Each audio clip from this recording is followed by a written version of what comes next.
Bonjour à tous, bonjour à toutes et bienvenue sur La Clé des Champs, le podcast qui donne la parole aux acteurs de l'agriculture française.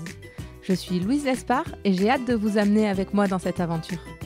Dans ce podcast, je vous permets d'en apprendre bien plus sur notre monde agricole en partant à la rencontre de personnalités remarquables qui œuvrent à faire briller nos campagnes. Je vous emmène dans les coulisses de nos fermes pour découvrir le quotidien de ces acteurs de l'ombre pourtant indispensables à notre pays. Aujourd'hui, j'ai le plaisir de partir à la rencontre de Sylvain Chanéac, chef d'exploitation de la ferme du lycée agricole de Weyreleuil, près de Dax dans les Landes. Et oui, on ne le sait pas toujours, mais les lycées agricoles sont très souvent pourvus d'une exploitation afin de permettre aux élèves de s'immerger dans les réalités du métier. Et quoi de mieux pour la rentrée que de parler des lycées agricoles et de leur rôle pour former les futures générations d'agriculteurs. Sylvain peut en témoigner puisqu'il n'est pas issu du milieu et que le lycée agricole l'a formé de A à Z pour pouvoir aujourd'hui tenir une exploitation avec plus de 50 blondes d'Aquitaine. Ce passionné a une double casquette. Faire tourner l'exploitation, d'abord, parce qu'il ne s'agit pas d'une ferme pédagogique. Les résultats économiques doivent être au rendez-vous et Sylvain se doit d'expérimenter constamment de nouvelles pratiques pour montrer ce qui fonctionne le mieux. Un rôle pédagogique ensuite. Il reçoit les élèves en stage, organise avec les professeurs des TP, des travaux pratiques, sur l'exploitation et transmet à l'équipe pédagogique l'ensemble des données de la ferme afin qu'elles puissent être utilisées en cours. Vous le verrez, Sylvain est passionné par son métier et aime à se remettre en question pour toujours améliorer sa manière de travailler. Mais avant de vous laisser en compagnie de Sylvain, et vu qu'on est dans le thème, j'en profite pour vous rappeler que la Clé des Champs propose des formations pour les entreprises et les collaborateurs qui travaillent de près ou de loin avec le monde agricole.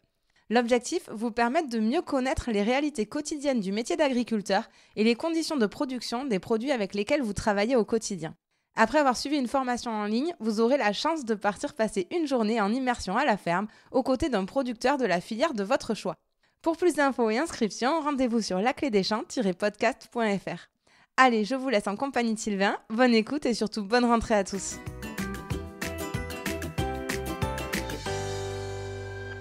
Bonjour Sylvain. Salut Louise. Merci beaucoup de me recevoir sur ton exploitation. Pour démarrer, est-ce que tu pourrais te présenter, nous expliquer où c'est qu'on est actuellement ?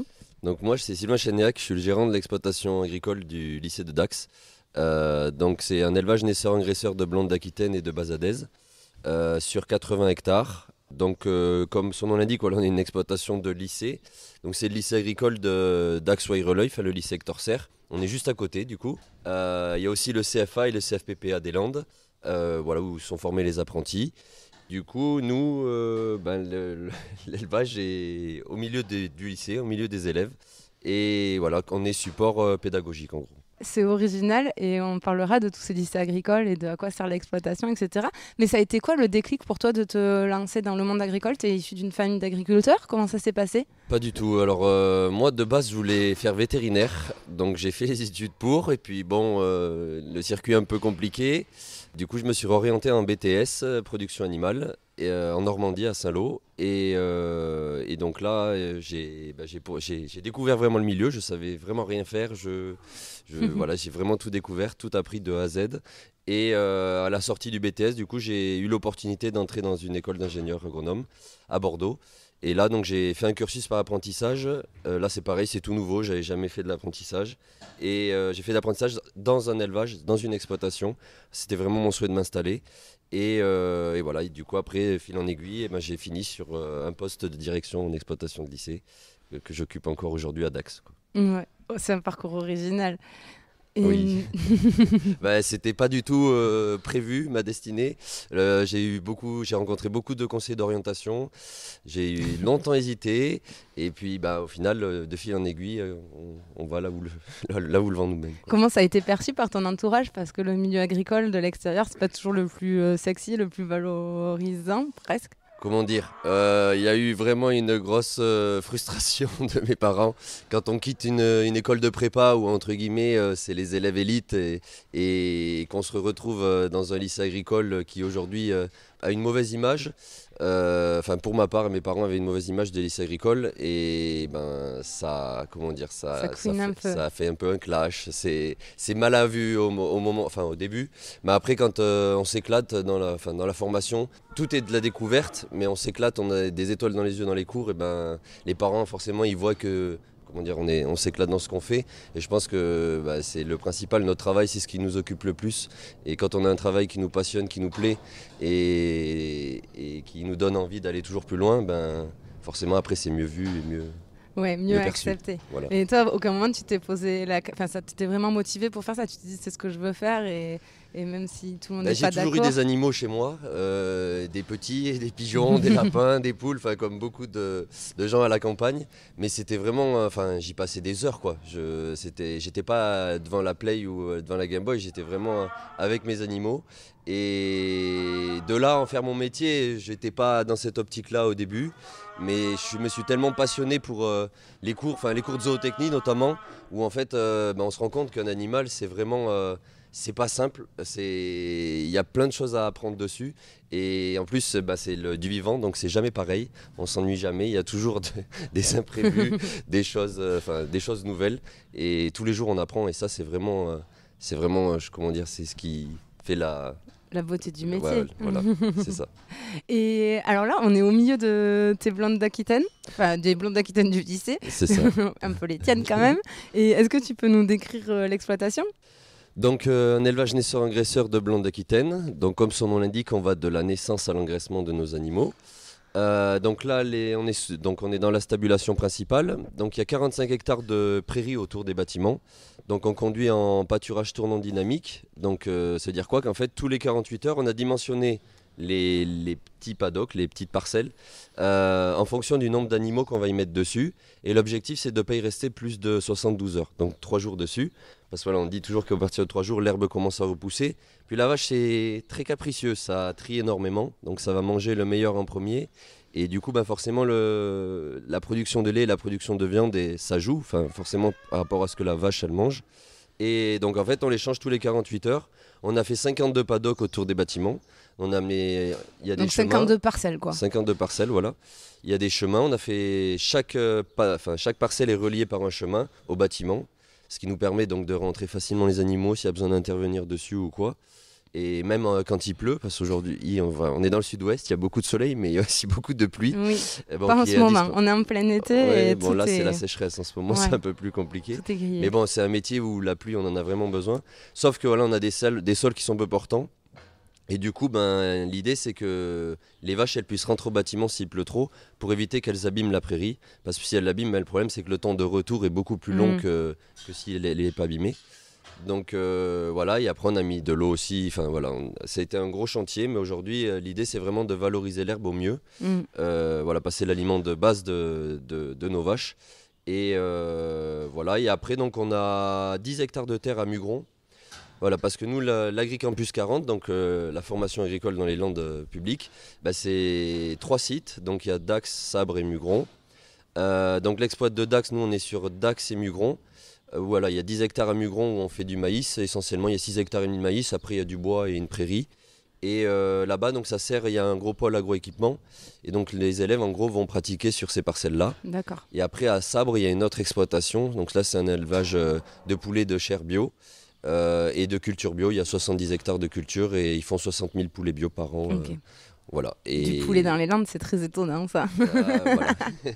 Et j'ai plein de questions qui me viennent. Tu nous parlais de tes parcelles là d'herbe, mais ça a dû être beaucoup de boulot pour parceller tout ça, et même au quotidien, du coup, de bouger les vaches d'une parcelle à l'autre toutes les 72 heures, j'imagine que ça prend du temps, c'est un vrai investissement, non ? En fait, tout est une question d'organisation. On a planché pendant au moins un mois sur papier avant de tout découper, parce que forcément c'est un investissement aussi. Économique, c'est aussi un investissement en temps, mais surtout économique au départ. Et donc il faut vraiment bien réfléchir pour que le système soit hyper fonctionnel. Ici, le but, c'est de montrer à nos élèves une façon de faire qui est peu chronophage et qui économiquement est rentable. Ouais, qui est efficace. Donc, et efficace. Voilà. Donc le but, c'est que ça, on a vraiment tout réfléchi. Et quand je te dis que en fait, toutes nos parcelles sont reliées par un chemin à nos bâtiments, et ça permet que tu puisses faire le travail tout seul en fait.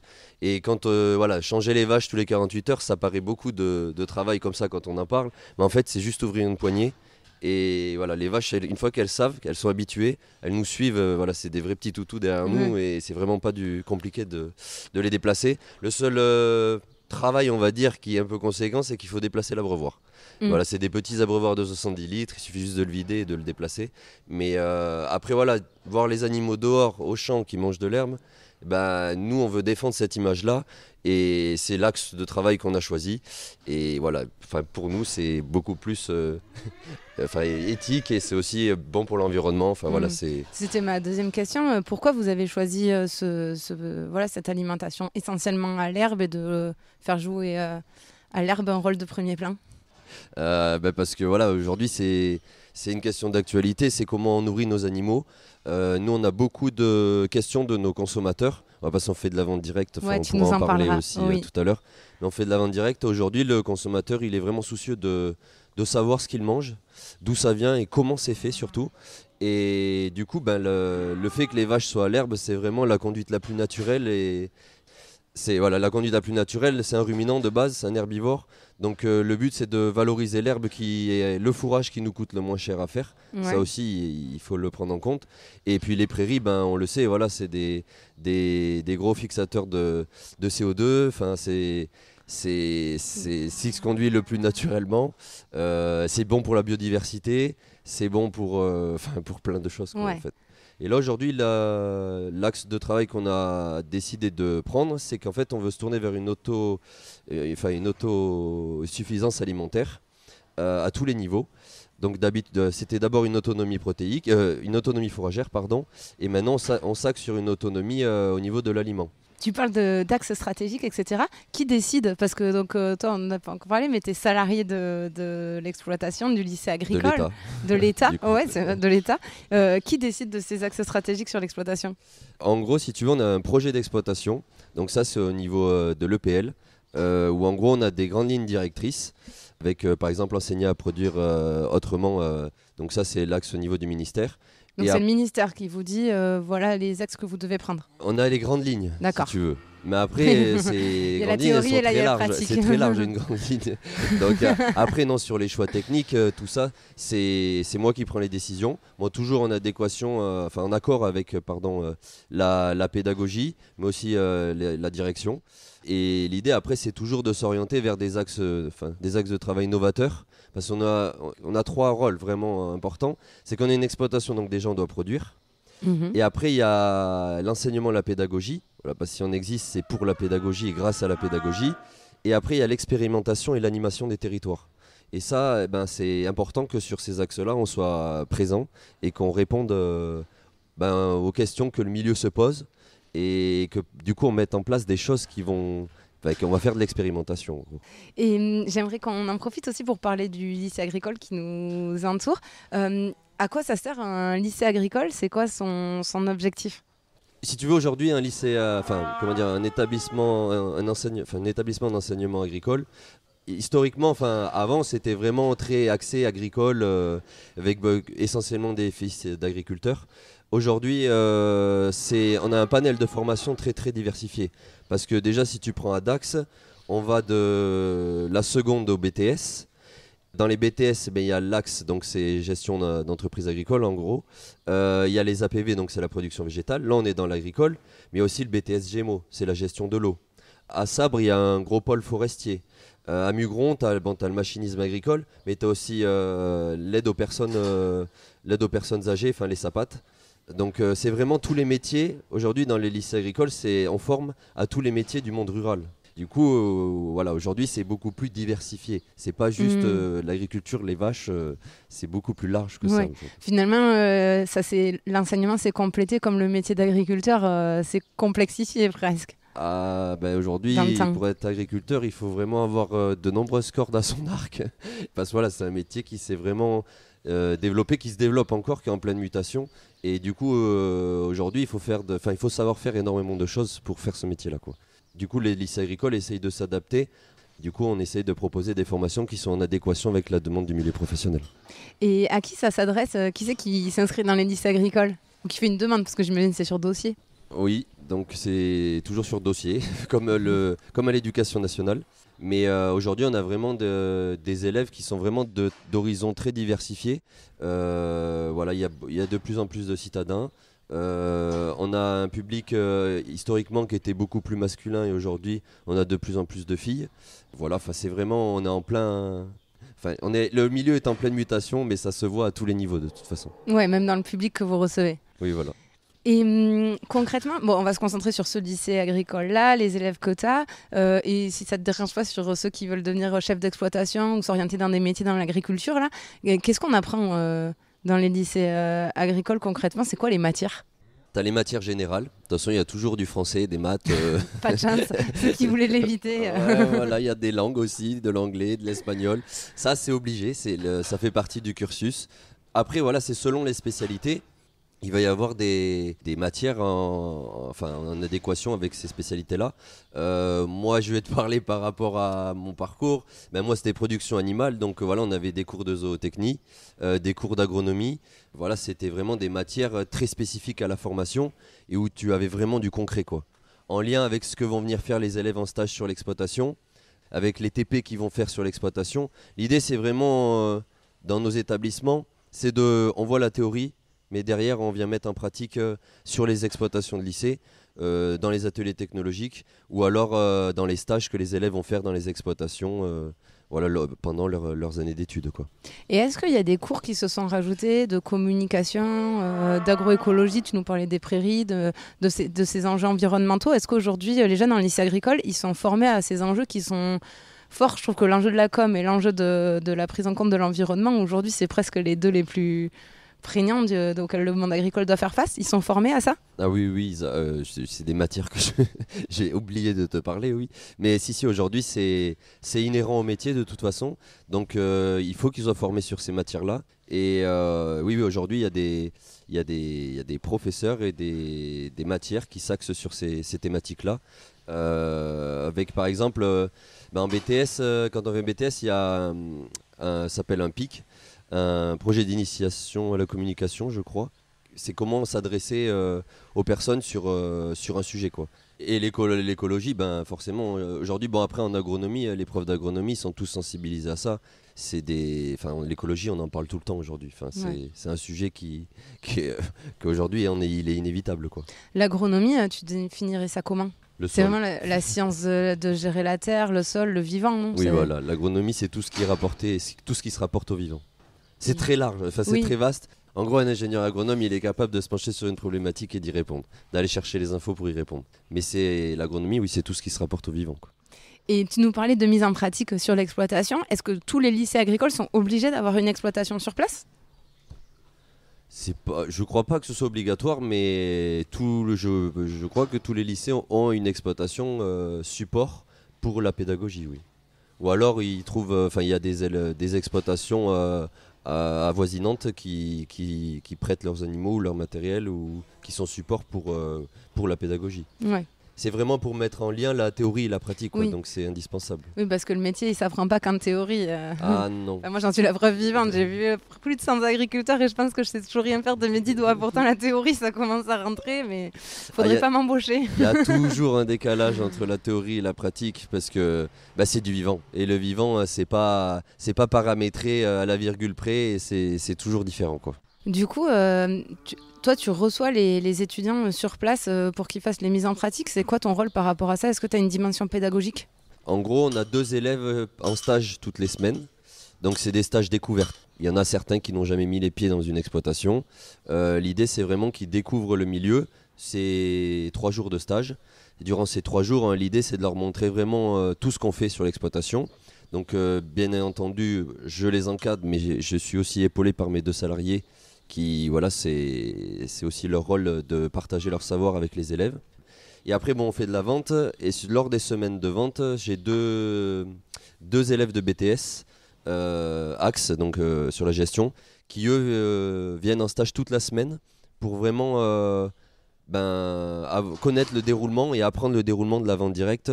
Là, c'est vraiment plus pratique, c'est pas que de la découverte, mais c'est vraiment qu'ils soient vraiment plongés dedans et qu'ils se rendent compte de ce que c'est. Mais du coup, tu as t'as quand même un impact sur leur enseignement, parce que c'est toi qui encadres leur mise en pratique. Comment tu fais, parce que tu n'as pas une formation d'enseignant, comment on fait pour avoir ce rôle pédagogique sans avoir eu la formation? Oula, c'est pas toujours évident. Parce que voilà, il y a As-tu de la patience?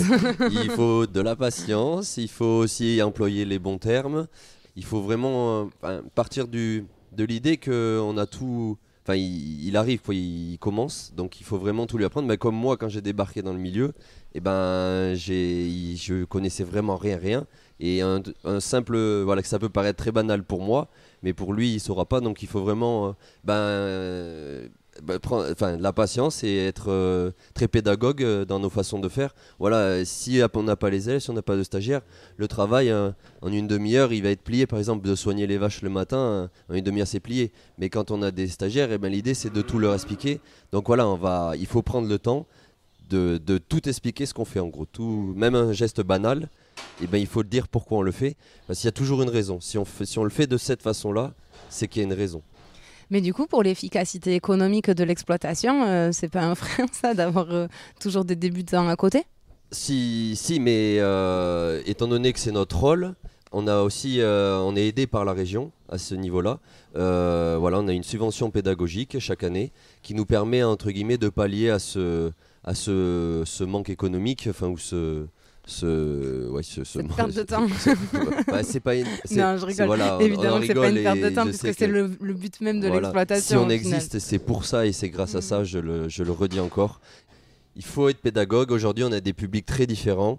Il y en a, ils vont arriver en stage et ben il y en a certains fils d'agriculteurs, il en reste quand même, qui veulent s'installer. Et eux, ben forcément, ils connaissent plus de choses. Après, ils connaissent pas tout, loin de là. Au contraire, des fois, quand on est fils d'agriculteur, on a vu un schéma, on connaît le schéma. Et on a du mal à aller voir ailleurs, à voir d'autres choses, à s'ouvrir. Ouais. Et c'est là, et du coup, c'est vraiment à nous là, de les prendre par la main et de leur montrer qu'il y a d'autres façons de faire et qu'une réalité à une exploitation, eh ben, elle sera différente à une autre, quoi. Et à contrario, on peut avoir des profils qui débarquent et qui n'ont vraiment jamais mis les pieds dans une exploitation. Et là, c'est très... Enfin, moi, j'aime beaucoup parce que on leur apprend énormément et le retour qu'on a, ben, c'est quand ils passent leur diplôme, qu'ils l'ont et qu'après on les retrouve que ce sont des techniciens et que c'est eux qui nous conseillent après plus tard. Et ça, c'est vraiment gratifiant quoi, pour nous. Et l'exploitation, elle sert aussi aux professeurs, j'imagine, qui viennent faire, tu nous parlais de TP. Alors, ils viennent avec les élèves? Ah oui, il faut qu'on travaille et je travaille en collaboration avec la pédagogie.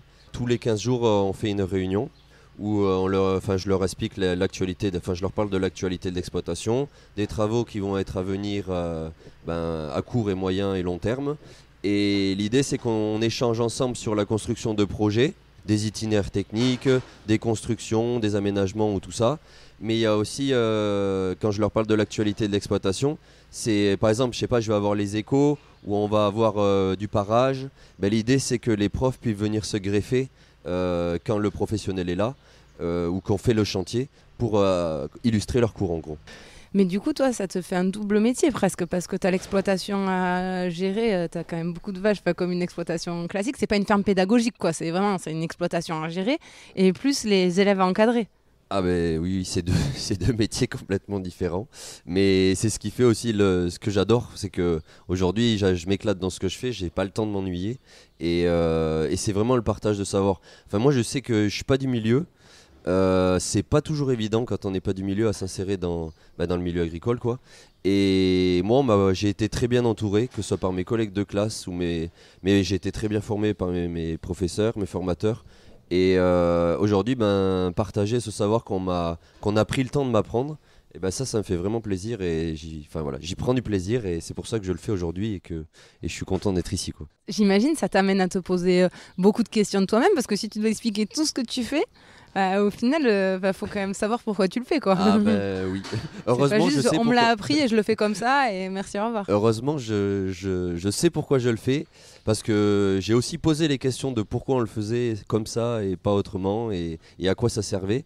Mais ça, voilà, là on parle de la pédagogie, mais tout ça, après derrière, il faut aussi le retranscrire au consommateur parce qu'aujourd'hui, le consommateur, il est en demande d'informations.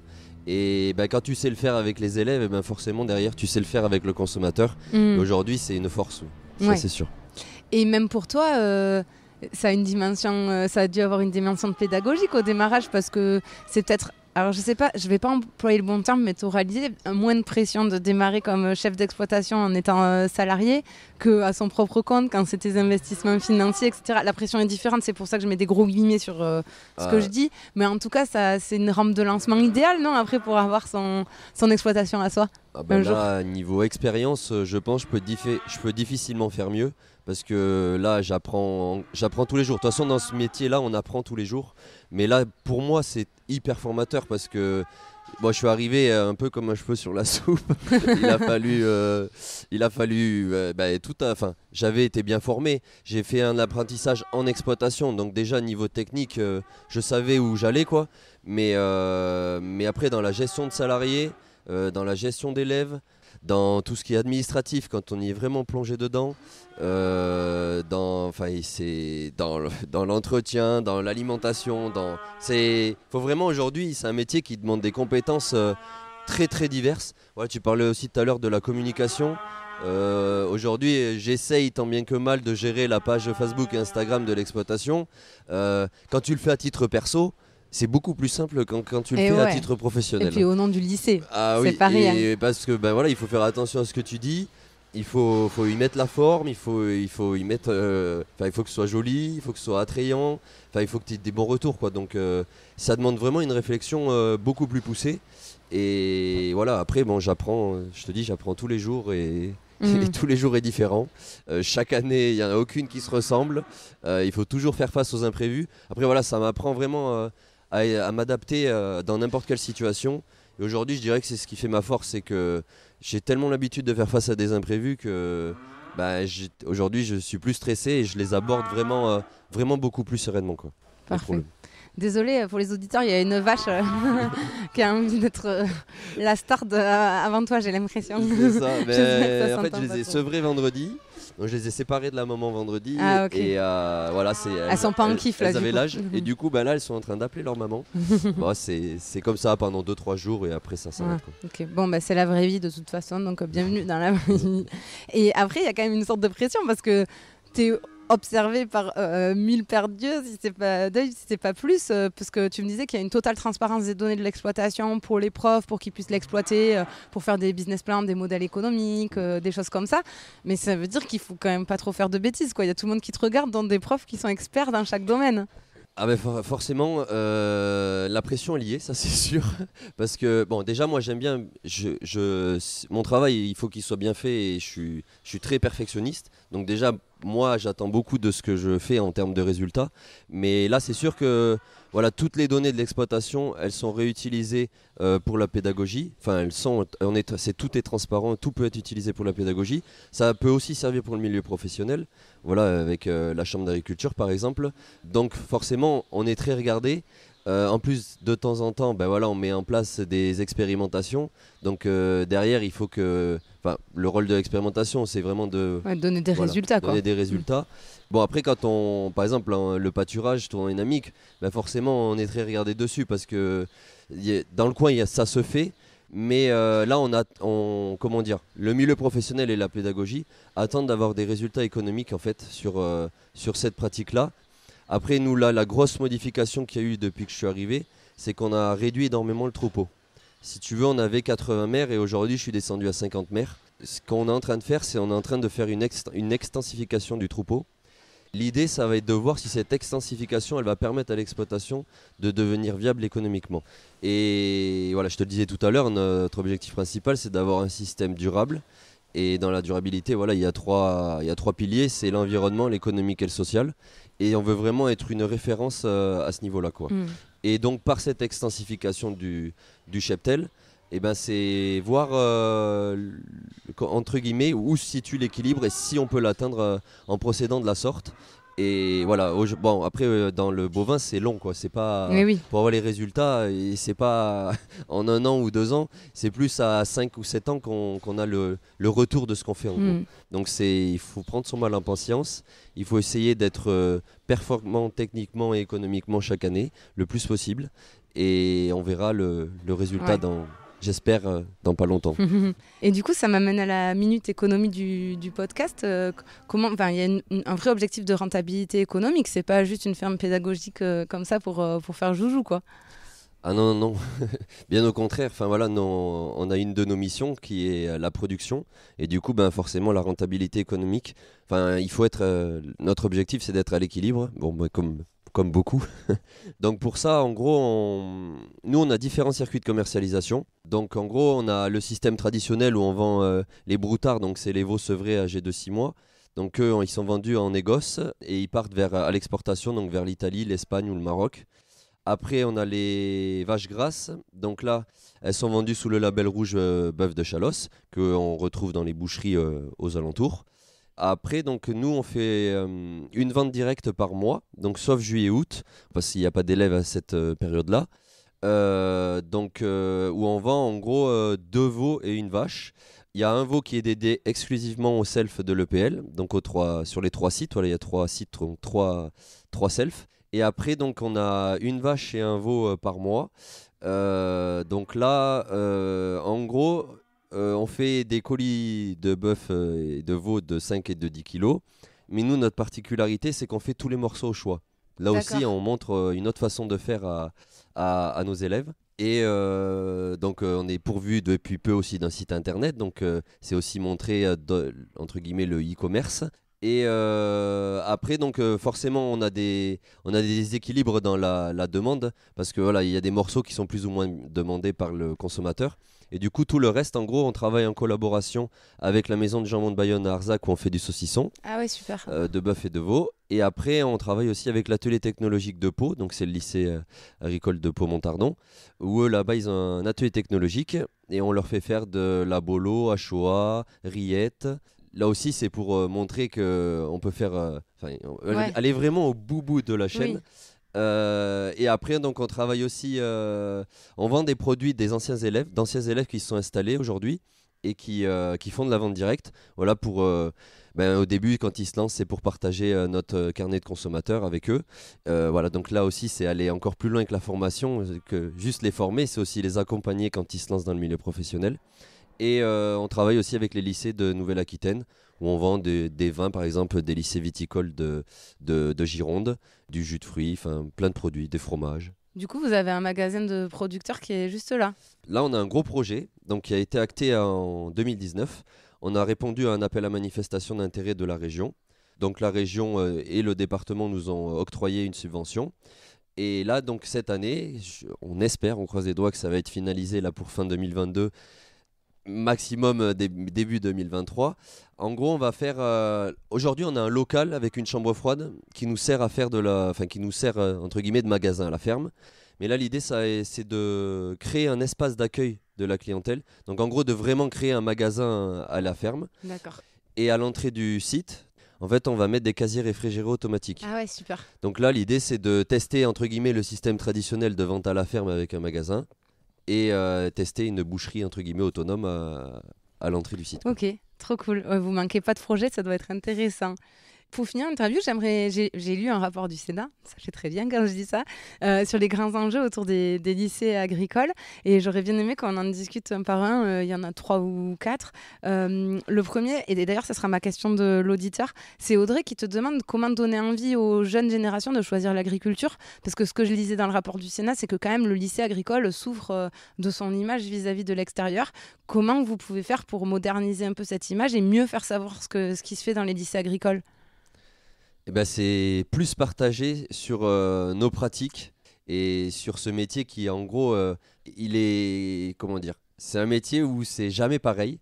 Donc, il y a plein de choses il y a plein de choses à découvrir quand tu travailles avec du vivant. Il n'y a aucune journée qui est pareille. Bon, après, forcément, ça demande un peu d'adaptation. Mais c'est ce qui fait la beauté du métier, c'est que, en fait, on s'ennuie jamais et que aujourd'hui, ben, on l'a vu pendant le Covid, tu en parlais tout à l'heure. Enfin, les agriculteurs aujourd'hui, c'est ceux qui nourrissent la population et on est un membre indispensable, de la société, des personnes indispensables de la société. Donc, c'est vraiment remettre en avant ce métier qui est primordial, qui aujourd'hui, en fait, c'est pas un seul métier en fait. Aujourd'hui, tu es avec les vaches. mais tu es aussi comptable, tu es aussi vendeur, tu es aussi veto, parce qu'aujourd'hui on fait aussi beaucoup de choses par nous-mêmes en termes de soins sur les animaux. Il y a aussi des agriculteurs qui inséminent, des agriculteurs qui font du parage. Enfin, aujourd'hui, c'est vraiment un métier, enfin, c'est un métier avec plein de métiers casquettes. différents, quoi. Oui, Plein de et puis casquettes on est différentes. loin de l'image du métier au rabais. Maintenant, il faut de vrai. Enfin, il en fallait avant aussi, mais le métier, tu l'as dit, il s'est complexifié, il s'est complété. Et il faut vraiment. Enfin, c'est des gens qui font des études pour, et c'est plus juste. Enfin, je sais pas, je prends l'image de mon grand-père, mais je viens, je m'occupe juste des champs, je repars. On n'est plus du tout là-dedans. C'est un métier qui demande des qualifications et qui est bien plus qualifié. J'ai l'impression que ce que la population a l'impression finalement. Ah oui, oui, oui. Puis aujourd'hui, on a énormément de nouvelles technologies. Enfin, en gros, ce métier, comme tous les métiers, à un moment donné, il faut qu'on en vive. Et l'économique aujourd'hui, eh ben, il faut le suivre de très près. Et du coup, ça engendre que dans tes itinéraires techniques, dans ta façon de faire, eh ben, il faut être très très pointilleux et très rigoureux. Du coup, il faut tout qu'on calcule aujourd'hui. Aujourd'hui, un agriculteur, c'est un chef d'entreprise. Bon, ça l'a toujours été. Mais aujourd'hui, il faut Encore vraiment plus aujourd'hui. qu'on en prenne conscience et qu'on se dise que ce métier, c'est pas juste Marguerite et la petite maison dans la prairie. C'est aujourd'hui, voilà, c'est un métier passion, ok, mais il faut réussir à en vivre et il faut trouver des leviers pour rendre nos ateliers viables mais viables économiquement, mais aussi au niveau de l'environnement. Enfin voilà, aujourd'hui, on est beaucoup montré du doigt au niveau de l'environnement, alors qu'on fait énormément de choses. Et comme je dis, enfin, comme un ancien un jour m'a dit, les agriculteurs, c'est les jardiniers de la nature. Alors sans nous, enfin, les paysages, ils n'auraient pas le même visu, et le même visuel. Et voilà, on est... Puis ça demande de se creuser la tête et d'être innovant dans ses manières de travailler. Et tu nous disais, il y a de plus en plus de citadins qui viennent dans les lycées agricoles. Ça veut dire que cette mutation, elle commence et que le métier d'agriculteur, il commence à attirer. Tu le vois ça, toi, dans ton lycée? Il y a comment dire, des ateliers qui attirent plus que d'autres. Le lait notamment, le lait attire pas beaucoup. Voilà, on le sait, le lait c'est un métier qui est très, comment dire, chronophage, avec une astreinte de la traite qui est voilà, matin et soir, même s'il y en a qui testent la monotraite. Enfin, il y a plein de façons de faire. Ouais, mais ça demande un investissement financier. Si on n'est pas fils d'éleveur, Oui, il y quand a même, faut un acheter le investissement troupeau, financier les qui est conséquent bâtiments. au départ et il faut que les banques elles suivent et voilà, et qu'on ait enfin, des gens qui nous accompagnent. Le maraîchage, on a énormément d'élèves enfin, et d'apprentis qui viennent et qui veulent se lancer dans le maraîchage. Voilà, après, le maraîchage demande moins d'investissement de base, donc c'est économiquement un peu plus facile de se lancer. Après, pour en vivre, c'est toujours pareil. Il y a vraiment... J'en parlais dans l'épisode qui sortira après le tien avec Jeanne, mais c'est vrai qu'il faut en vendre des carottes pour gagner sa vie en maraîchage. Voilà, et c'est pareil, faut être hyper rigoureux dans sa façon de faire. Enfin, on peut pas se permettre de jeter des légumes ou des fruits pourris, enfin tous les jours. Nous c'est pareil avec le bœuf. Voilà, je te parlais de la transformation tout à l'heure. Nous on a une DLC que de 10 à 12 jours. Il faut toujours anticiper en fait, et toujours avoir une solution bis quoi. Le deuxième enjeu, mais on en a quand même beaucoup parlé, c'est d'avoir une agriculture plus durable. Le lycée agricole, il a un vrai rôle pour former la jeune génération à prendre les enjeux environnementaux en compte. Ah, aujourd'hui, oui, c'est même une demande du ministère. Donc, il faut vraiment qu'on soit au niveau de l'environnement, il faut qu'on soit vraiment novateur et enfin, respectueux, que nos pratiques soient vraiment vertueuses et qu'on montre les bonnes façons de faire, quoi. Il faut vraiment qu'on soit une référence à ce niveau-là. Et bon, voilà, on y travaille. C'est pas évident dans ce métier, dans ce milieu. Il n'y a rien qui se fait en claquant des doigts. Il faut vraiment. C'est vraiment beaucoup de travail en amont et après. Enfin, Et de tests, voilà, ce que tu nous racontais. voilà, il y a des tests, il faut expérimenter. Et voilà, mais sauf que l'expérimentation, il y a un coût et on n'a pas 50, on n'a pas 50 chances, quoi. Donc il faut vraiment que quand on le fait, qu'on l'ait bien anticipé, bien pensé et voilà, et qu'on ait bien évalué la façon de faire, quoi.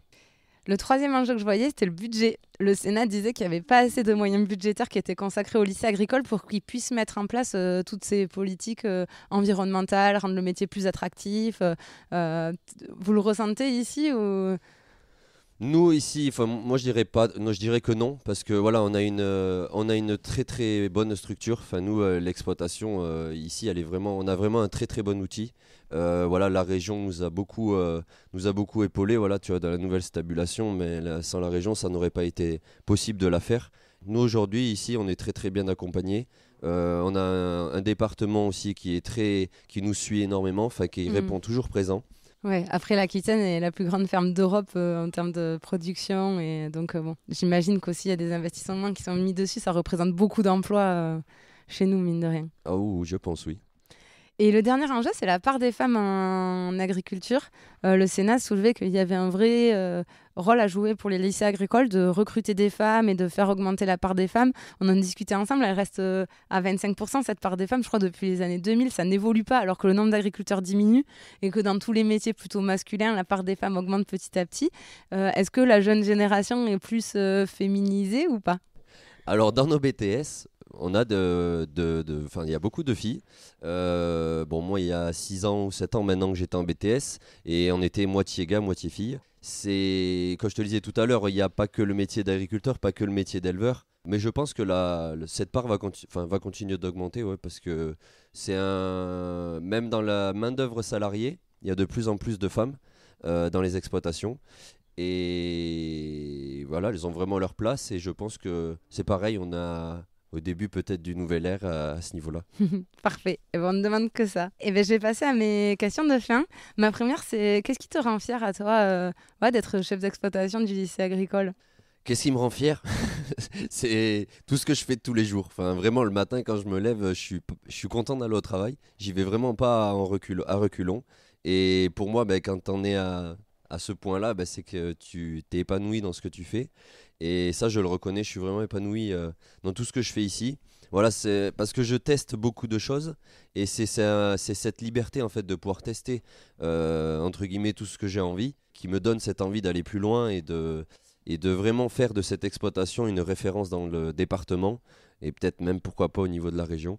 Voilà, c'est un travail de tous les jours, mais c'est un travail qui me passionne et c'est pour ça que je suis encore ici. Ça te donne envie d'avoir ta propre exploitation plus tard ? Tu te projettes comment ? Ah, je suis en plein questionnement à ce sujet-là. Étant donné que j'ai pas d'obligation familiale, j'ai pas de patrimoine à ce niveau-là, ça dépendra vraiment des opportunités que j'aurai. Mais voilà, je cherche pas, mais si je trouve, c'est pas impossible que... C'est un challenge personnel, après c'est un rêve de gosse aussi, et du coup c'est vrai que ce serait un peu ma fierté d'avoir ma propre exploitation. Même si ici... Je considère que voilà, c'est comme si c'était mes animaux. Je travaille vraiment de la façon comme si c'était à moi. Bon, du coup, appel à ceux qui veulent transmettre des fermes. Plutôt dans les Landes quand même. J'aime beaucoup le département des Landes. Je connaissais pas. Et il y a 3 ans que j'ai débarqué ici et je reconnais que je suis un peu tombé amoureux de ce département. On te remercie. La deuxième question, c'est est-ce que tu aurais un truc pour étaler ta science au prochain repas entre amis si on est amené à parler de lycée agricole ? Nous ici, on a la culture du concours. Nous, on participe chaque année. Enfin, bon, là, avec le Covid, ça avait été mis un peu en pause. Mais cette année, voilà, on y retourne normalement. C'est le trophée national des lycées. Enfin, anciennement trophée national des lycées. Aujourd'hui, c'est trophée international de l'enseignement agricole, le TIEA. En gros, c'est un concours entre lycées agricoles où, en fait, on monte à Paris avec un animal, avec une vache. Bon, il y a beaucoup de travail en préparation. C'est 6 mois de travail en préparation. Où en fait les élèves c'est un concours, il y a des épreuves et dans les épreuves il y a notamment la gestion d'un réseau social. Après il y a la création d'une affiche, voilà, il y a un thème qui est donné chaque année au salon et il y a une affiche qui doit être faite en lien avec ce thème. Il y a aussi la gestion, il y a une préparation d'une pièce de théâtre. En fait les 2 derniers jours. C'est original ça. Les 2 derniers jours, en fait, les élèves vont avec l'animal sur le ring, donc le ring principal au salon, et ils doivent faire une pièce de théâtre. Au travers de cette pièce de théâtre, en gros, ils doivent présenter leur EPL, leur région, ce qu'ils font en formation, les échanges avec l'international. Enfin voilà, c'est une grosse épreuve, c'est celle qui a le plus et puis sur le stand principal, c'est pas un petit stand quoi. Il y a du monde qui regarde. Là, il y a beaucoup de monde qui les regarde, mais c'est aussi très formateur pour eux parce que ils apprennent à bien parler devant les gens, à gérer la gestion du stress surtout. Et après, donc, il y a toute la préparation aussi de l'animal en amont, parce que l'animal, il faut le dresser. Et l'idée, c'est qu'ils fassent tout de A à Z, quoi. Qu'ils prennent un animal et qu'ils le dressent voilà, il faut que l'animal ait confiance en eux, parce qu'on l'amène à Paris, il y a beaucoup de monde. Et voilà, après, il y a tout ce qui est le nettoyage de l'animal. Et voilà, c'est très, très formateur pour eux, quoi. Ouais. Donc c'est pour ça qu'au salon, des fois, on croise plein de jeunes avec les blousons à 100 manches que seuls les agriculteurs ont, presque, avec écrit lycée agricole et tout ça dessus. Voilà, c'est leur tenue, ils sont très ils visibles, sont en on ne peut pas les concours. louper. Ouais. Et oui, et là-haut, justement, tu le dis, mais ils doivent tenir un stand pendant toute la semaine, où en gros, il y a ils ont fait des petits jeux, où il y a ou des quiz, et l'idée, c'est de parler à tous ceux qui viennent au salon, les touristes, les Parisiens, de s'adresser à eux et de communiquer sur ce qu'on fait dans les lycées agricoles. Super, et ben on ira les voir au mois de février. Et pour terminer, est-ce que tu pourrais nous dire où c'est qu'on peut suivre l'actualité de l'établissement ou commander les produits, peut-être pour ceux qui sont dans le coin, parce que j'imagine vous expédiez pas quand même peut-être dans toute la France. Ah non. L'étape d'après. Le transport coûte très cher. Et il va coûter encore plus cher avec le gasoil, je pense. Mais bon. Non, en gros, nous, donc l'AgriCampus 40, on a un site internet où en fait tout le monde peut s'y rendre dessus et il y a toutes les informations concernant toutes les formations qui sont proposées au sein de l'EPL. Et nous, l'exploitation de Dax, donc nous on a un site internet depuis septembre 2021, donc nous c'est domaine-de-la-luc.com. La Luc, comment ça s'écrit? LALUQUE. Voilà, donc c'est domaine-de-la-luc.com et sur ce site-là, donc vous pouvez retrouver toutes les références de produits qu'on propose. Je crois qu'il y en a une centaine. Voilà, entre tous nos morceaux de bœuf, de veau et puis les produits d'anciens élèves, produits des autres lycées. Et après, donc il y a aussi notre page Instagram et notre page Facebook, c'est Domaine de la Luc. Et voilà, où on essaye de partager l'actualité et les nouvelles choses qu'on met en place sur l'exploitation et voilà, le quotidien. Super, et ben je mettrai les 2 liens dans l'épisode pour ceux qui veulent se former ou pour ceux qui veulent bien manger ou ceux qui veulent les deux peut-être.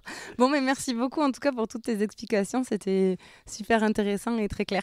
Merci beaucoup. Bonne journée. J'espère que cet épisode vous aura plu.